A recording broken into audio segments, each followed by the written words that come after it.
How are you?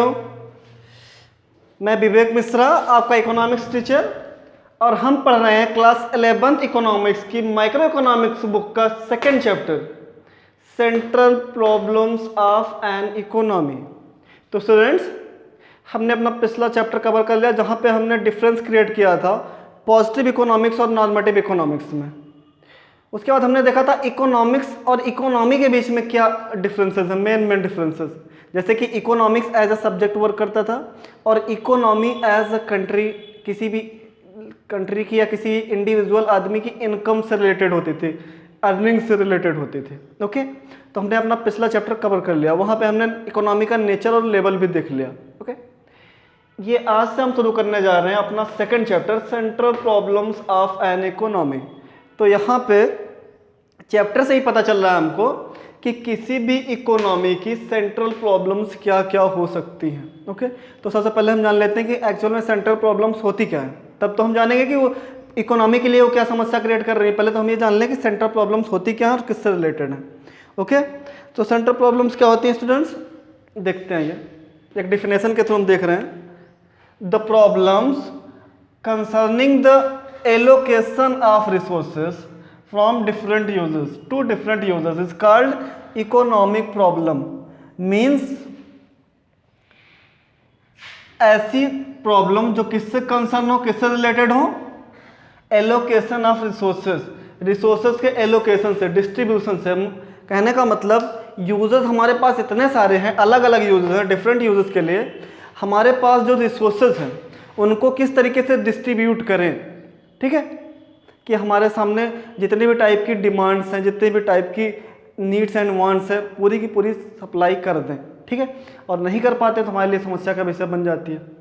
तो सबसे बड़ी समस्या यही है कि इतने डिफरेंट यूजर्स के लिए हम किस तरीके से रिसोर्सेज का एलोकेट करें, डिस्ट्रीब्यूशन करें।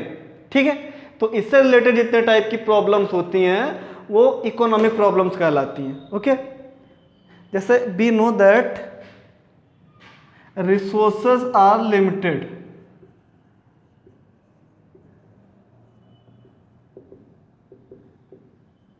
ठीक, रिसोर्सेज क्या है, लिमिटेड है, लेकिन इनका जो डिफरेंट यूज है वो मतलब इनका जो नीड्स एंड वांट्स है, ह्यूमन वांट्स आर अनलिमिटेड। कभी मन भरा है तुम लोगों का किसी चीज से, ये भी खा लें, वो भी खा लें, ये भी पहन लें, वो भी पहन लें। ओके, तो उसी तरीके से रिसोर्सेज हमारी इकोनॉमी में या किसी भी, यहाँ पे हम इंडियन इकोनॉमी की बात नहीं कर रहे हैं, बिल्कुल भी कंफ्यूज नहीं होना है। यहाँ पे हम किसी भी कंट्री की इकोनॉमी के लिए बोल सकते हैं। ठीक है, तो किसी भी कंट्री की इकोनॉमी में जो रिसोर्सेज हैं वो क्या है, लिमिटेड है। ओके, और उनके पास जो उनकी वांट्स हैं, उनकी नीड्स हैं वो क्या है, अनलिमिटेड है। और इन्हीं रिसोर्सेज का मल्टीपल यूज भी है। मल्टीपल यूज का मतलब बहुत सारा, एक ही रिसोर्स का बहुत सारे यूज है।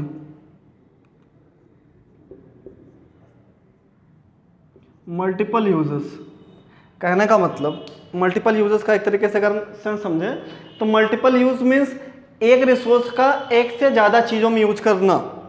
लाइक आपके पास दूध है, आप दूध से स्वीट्स भी बना सकते हो, मिठाइयाँ भी बना सकते हो, और सेवइयाँ भी बना सकते हो, आइसक्रीम भी बना सकते हो। मतलब रिसोर्स है केवल दूध, लेकिन उससे कितनी जहाँ पे यूज किया जा रहा है, मिठाइयाँ बनाने में या आइसक्रीम बनाने में या सेवइयाँ बनाने में, अलग अलग जगहों पे। ओके, तो कहने का मतलब रिसोर्सेज लिमिटेड भी हैं, लेकिन उस इकोनॉमी में रहने वाले जो ह्यूमंस हैं, सिटीजन्स हैं, उनकी जो वांट्स हैं वो अनलिमिटेड है।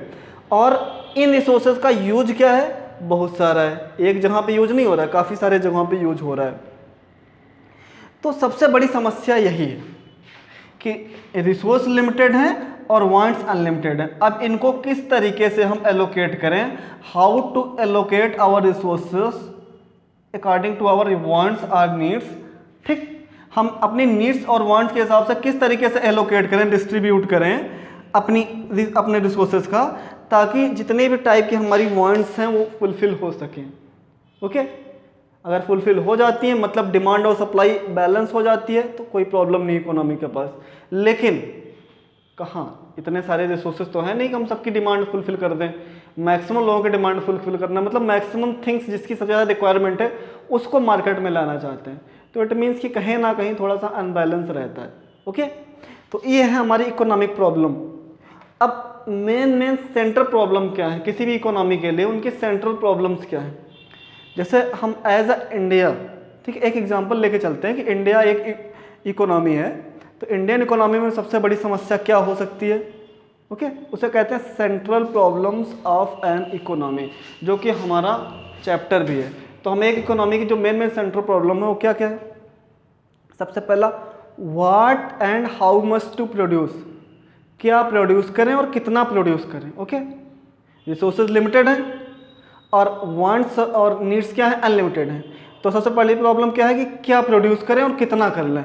ओके, सेकंड प्रॉब्लम क्या है हमारी, हाउ टू प्रोड्यूस, कैसे प्रोड्यूस करें, ठीक है।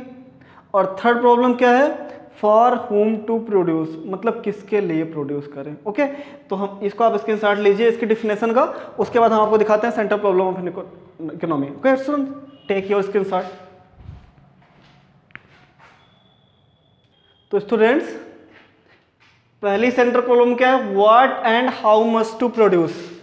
दूसरी क्या है, how to produce. And third is क्या है, for whom to produce. Okay, both are clear. What and how much to produce कहने का मतलब कौन से गुड्स एंड सर्विसेज का प्रोडक्शन करें, ओके, और कितना करें। तो सबसे पहले हमारे पास गुड्स कुल कितने हैं, कंज्यूमर गुड्स होते हैं,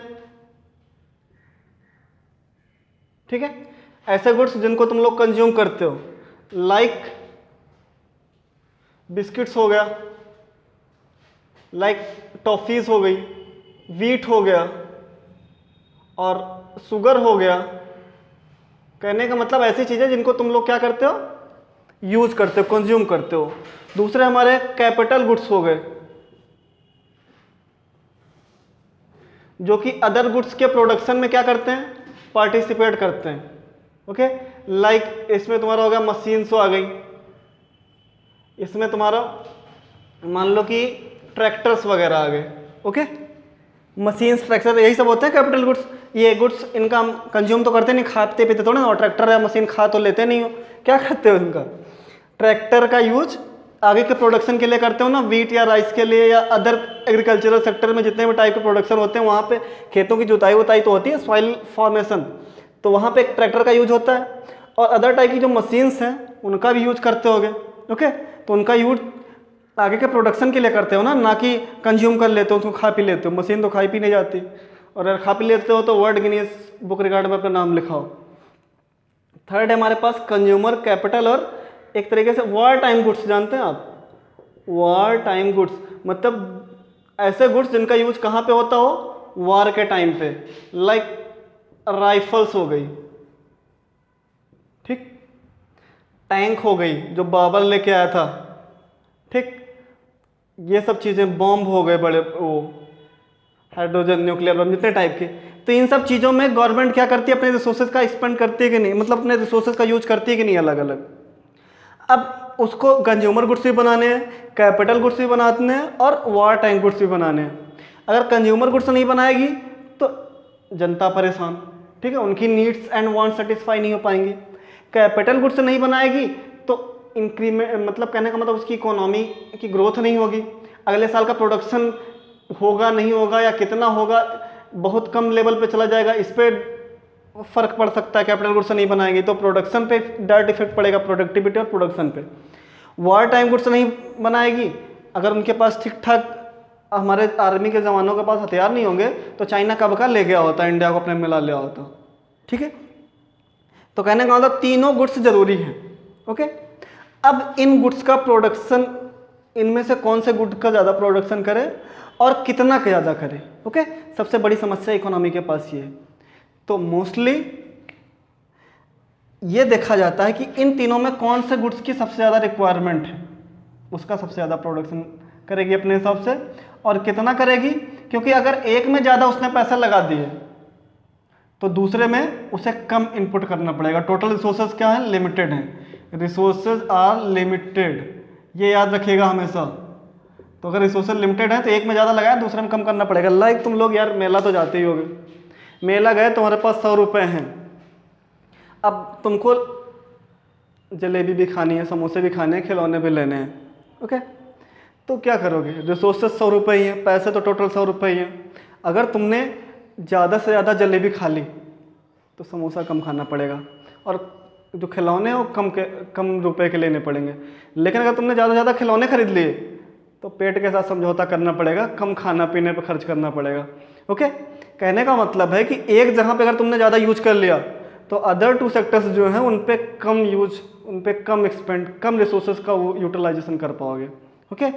तो ये हो गया हमारा what and how much to produce. Second है हमारा हाउ टू प्रोड्यूस, कैसे प्रोड्यूस करें। तो हमारे पास प्रोडक्शन के 2 तरीके हैं, एक है कैपिटल इंटेंसिव टेक्निक,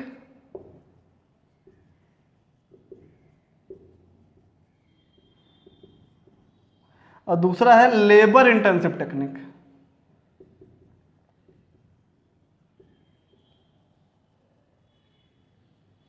कहने का मतलब ज़्यादा से ज़्यादा हम कैपिटल गुड्स का यूज करके प्रोडक्शन करें। कैसे प्रोड्यूस करें मतलब किस तरीके से, तो ज़्यादा से ज़्यादा हम कैपिटल गुड्स का यूज करके प्रोडक्शन करें या ज़्यादा से ज़्यादा लेबर्स का यूज करके, वर्कर्स का यूज करके हम प्रोडक्शन करें। ये 2 तरीके हमारे पास। तो इकोनॉमी के पास एक बड़ी समस्या है, अगर वो ज़्यादा से ज़्यादा कैपिटल गुड्स का यूज कर लेती है तो वहाँ के लोग ज़्यादा से ज़्यादा अनएम्प्लॉयड हो जाएंगे। कहने का मतलब ग्रोथ तो होगी लेकिन जॉबलेस ग्रोथ होगी, जॉब नहीं होगी किसी के पास, बस ग्रोथ हो रही है। तो ऐसी भी कंडीशन एक बेकार कंडीशन मानी जाएगी। और अगर ज़्यादा से ज़्यादा लेबर इंटेंसिव टेक्निक का यूज कर लेंगे तो कैपिटल, कहने का मतलब ग्रोथ उस रेट से हो नहीं पाएगी, क्योंकि आदमी की क्षमता और मशीनों की क्षमता में बहुत अंतर होता है। मशीनें जहाँ पे 100 आदमी मिलकर काम करेंगे, एक मशीन काम करेगी, ओके। तो कास्ट का भी इफेक्ट पड़ जाता है। अगर कैपिटल गुड्स का यूज करेंगे तो कास्ट कम आएगी, लेबर का यूज करेंगे तो कास्ट ज़्यादा आएगी, ओके। जैसे कि आज हम लोग घर वर बनाते हैं तो देखते हैं कुछ लोग जो लिंटर वगैरह होता है वो मशीनों से डलवाते हैं, और कुछ लोग आदमियों से, ठीक है। जो स्लेब पड़ता है ऊपर, आरसीसी का लिंटर पड़ता है छत के ऊपर, वो किससे, छत का लिंटर हमेशा या तो लेबर इंटेंसिव टेक्निक होती है या तो कैपिटल इंटेंसिव टेक्निक होती है, मशीनों से या तो आदमियों से। तो ज़्यादा से ज़्यादा लोग आजकल शहरों में कैपिटल इंटेंसिव टेक्निक का यूज़ कर रहे हैं, क्योंकि ये सस्ता पड़ जाता है, लेबर्स कितने सारे लगते हैं, टाइम भी ज़्यादा लगता है, ओके। मोस्टली इफेक्ट पड़ता है टाइम का, इनसे टाइम ज़्यादा लगता है, ये जल्दी से बड़े बड़े स्लेब्स वो कर देती हैं, डाल देती हैं। कहने का मतलब है कि इन दोनों में हम किसका यूज करें, कैसे प्रोड्यूस करें, ओके। इफेक्ट मैंने बता दिया कि इनका करोगे तो इस पर क्या इफेक्ट पड़ेगा, इन पर करोगे तो इस पर क्या इफेक्ट पड़ेगा। तीसरा हमारा है फॉर हुम टू प्रोड्यूस, किसके लिए प्रोड्यूस करें। We know that our society is divided between poor section and rich section, ठीक।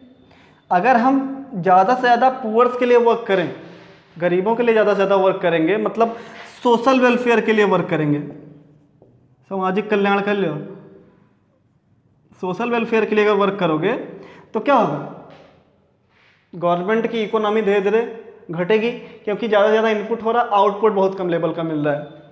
और अगर हम रिच सेक्शन के लिए करेंगे, मतलब प्रॉफिट मोटिव के लिए वर्क करें, प्रॉफिट के लिए वर्क करें, तो कहीं ना कहीं जो इक्वलिटी है वो पूरी की पूरी क्या हो जाएगी, खत्म, ठीक है। मतलब अमीर तो अमीर और होता चला जाएगा, लेकिन गरीब बेचारा और गरीब होता चला जाएगा, ओके। तो हमारी जो इकोनॉमी है या किसी भी कंट्री की इकोनॉमी है, उसके लिए मेन सेंटर प्रॉब्लम्स या उसकी सेंटर प्रॉब्लम्स यही 3 होती हैं, क्या और कितना प्रोड्यूस करें, कैसे प्रोड्यूस करें और किसके लिए प्रोड्यूस करें, ओके स्टूडेंट्स। तो हमारा यहाँ पे आज का वीडियो ख़त्म हुआ। आशा करता हूँ कि आपको आज का वीडियो पूरा का पूरा समझ में आया होगा।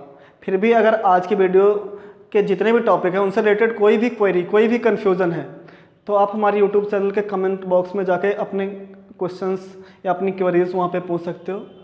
और अगर कोई भी क्वेरी नहीं है तो हमारे वीडियो को लाइक ज़रूर करें, और अगर अभी तक आपने सब्सक्राइब नहीं किया हमारे चैनल को तो चैनल को सब्सक्राइब करें, ताकि पीछे की वीडियोज़ आपको आसानी से मिल सकें।